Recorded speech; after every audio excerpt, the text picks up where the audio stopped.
Well, good morning, everybody. Great to join you. And today I just want to talk you through some of the initiatives that we've undertaken this year, but more so just a bit of an end of year wrap and to give you some insight as to what we're going to be doing going forward. It's been a pretty exciting year, I think, on a number of fronts. It's been an interesting year in other ways as well, but overall I'm pretty happy the way things are going along. Today it's great. I've got the Chief Minister with me and also who's obviously the Tourism Minister, so it's great he can join us and at this end of year wrap for you. And Chief, I think some of the things that I wanted to talk to you about and get you to talk to industry about today is some of the initiatives that you've driven personally, and particularly things like the infrastructure fund. Can you give us some insight as to how you saw that unfolding? Well, it's been really good, Tony, having an opportunity to put some money towards renewing tourism product, redeveloping tourism product, but also supporting new products. So whether or not it's investing in the Uluru camel tours, outback ballooning, or the outback float planes here in the top end, there's been a range of investments that we've made that not only stimulate local tourism operators, but also work in our local industry in terms of construction. So it's been good to get that product being renewed so that the tourism gets a greater visitor experience. And when we have a look at what we're doing on marketing intrastate, interstate with Do the NT campaign, which is getting fantastic results in our new penetration or renewed penetration back into the international market. I think it is setting us up to have some fantastic years in years to come for the tourism sector.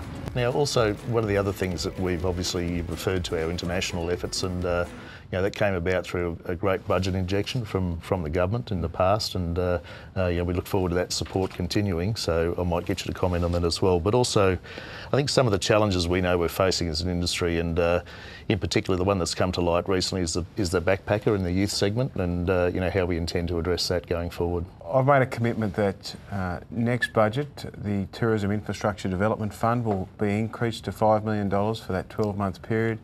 We'll again have the $8 million additional money over and above for marketing, particularly on an international aspect.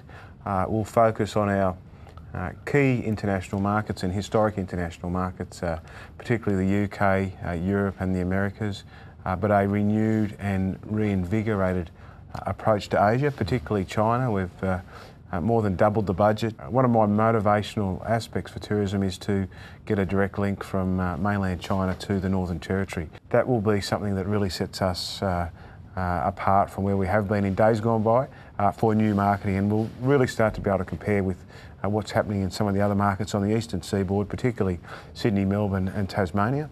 That will really start to get us growing legs, and my big concern in that area will be when people start coming, to make sure that we're ready. And that'll be the challenge. But it's a good challenge to have hotels, occupancy rates sitting in a position where when the airlines start bringing people, we'll certainly be able to bring them in, feed them in, and we'll have the product that's right to go, a renewed product. So that's the overall big picture of what we want to do.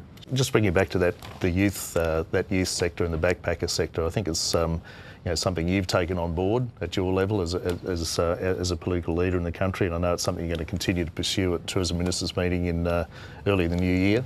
It's something I've taken on board at Ascot, but have you got any sort of general comment in relation to what you see the state of play is there? I've said it publicly before. I think the changes to the visa classification and the taxation rates for backpackers and for those on certain types of visas presents as being one of the major economic challenges, particularly for the top end in the Northern Territory, also for other parts. But the top end relies so much on backpacker as tourists, but also backpackers as a workforce. I raised it as an issue in my first conversation with the new Prime Minister, Malcolm Turnbull.